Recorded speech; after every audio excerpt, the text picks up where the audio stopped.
You know, owning almost all the Sega Genesis Sonic games is pretty neat, I'm not gonna lie. But I do wish I had all the games that I currently own, plus the ones I don't have yet, on a disc that's for a more modern, but not too modern console. It would make things maybe slightly more convenient. Whoa!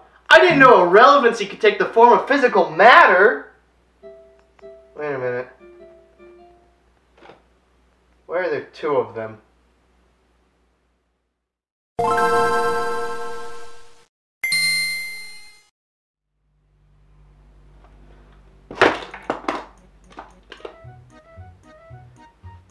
Hey there, and game collecting. It's pretty fun, I'm not gonna lie. It does come with its fair share of problems, though. I'm looking at you, scalpers. But there's also some games that are just simply harder to find than others. Like, tell me, how many people do you know who own Mars Moose? Yeah, I bet you don't. But one thing that video game companies have done to make my hobby significantly easier is release game collections. Game collections come in two breeds. One of them is a collection of games that already exist on a console, just re-released in a bundle to create some kind of bargain value thing, maybe for like a holiday or something. The other one is what I like to call a legacy collection. A legacy collection is a collection of older titles re-released on newer hardware. They can either be the original versions, or in the case of Super Mario All-Stars right here, remade from the ground up. Game legacy collections are nothing new, but they are also definitely not something that's stuck in the past. These collections, as far as I can tell, date all the way back to the Super Nintendo and still get made to this very day, with things like the Mega Man Legacy Collection or the countless Resident Evil collections released on the Switch.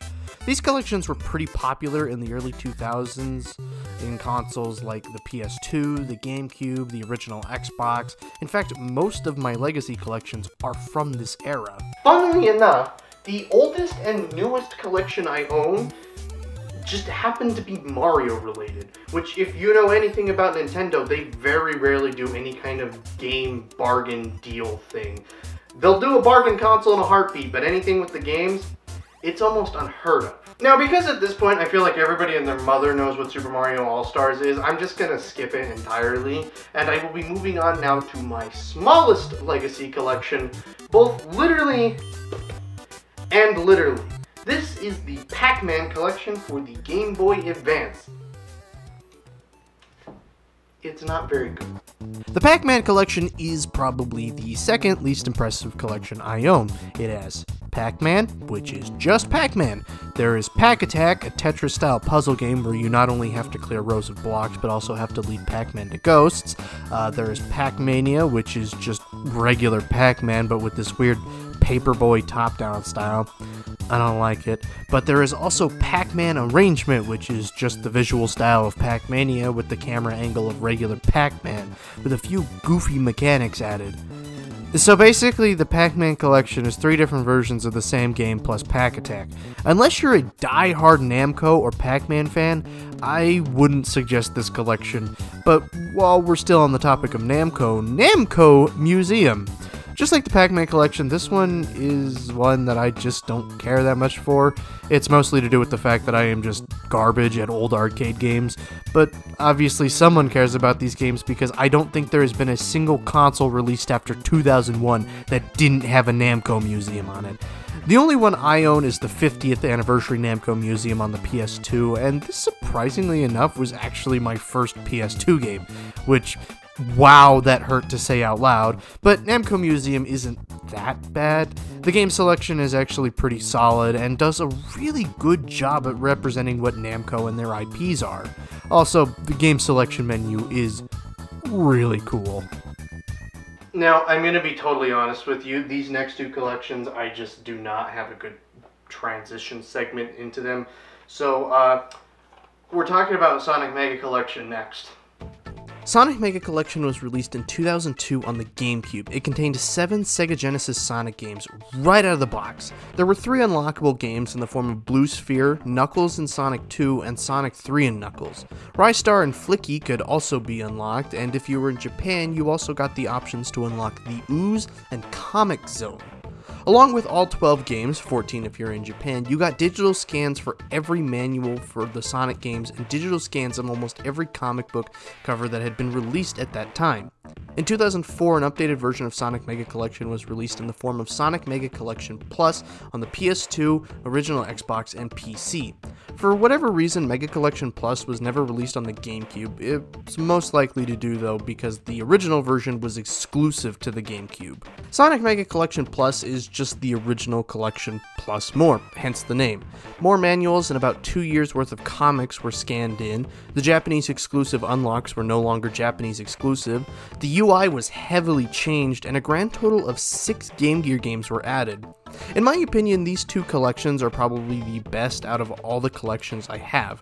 My only complaint is that both collections lack the Sega CD and Sega 32X Sonic games, and the Plus version is actually missing quite a few Game Gear games, but other than that, I think this collection is a real bang for your buck collection. Now, these two collections are definitely by far the best that I have.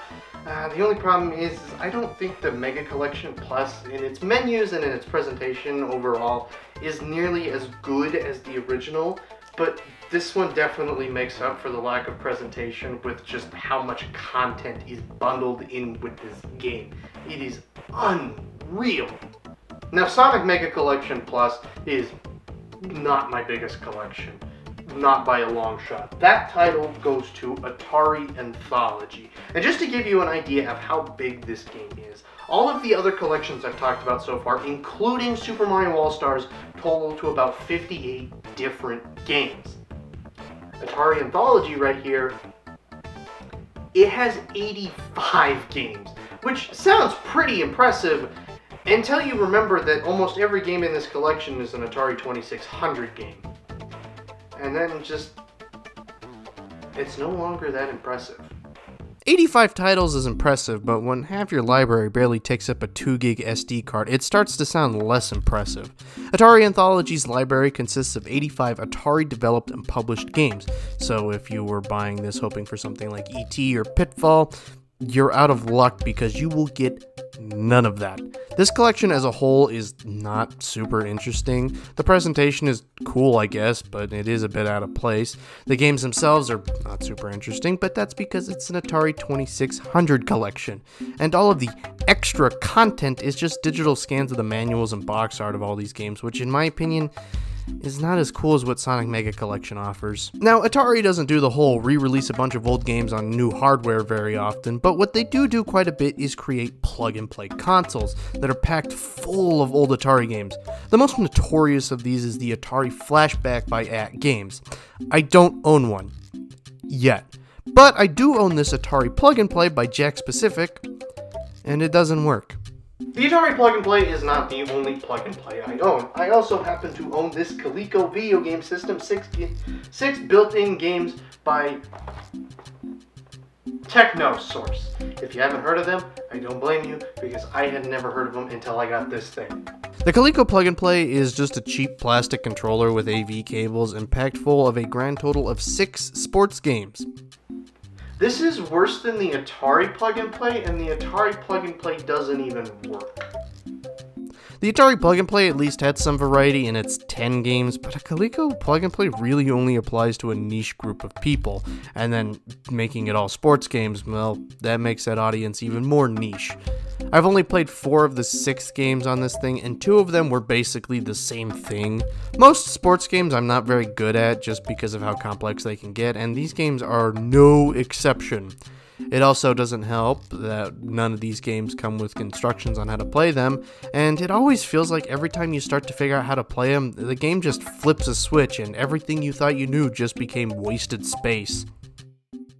In the end, the Coleco Plug-and-Play, it was the worst.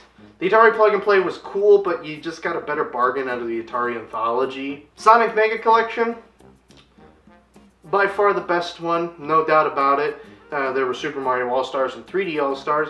I shouldn't even give you a reason to buy those, you should just already have them.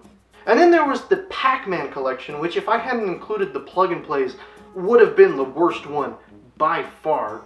And then there was Namco Museum, which Namco Museum doesn't even have much value to begin with. It's Namco Museum.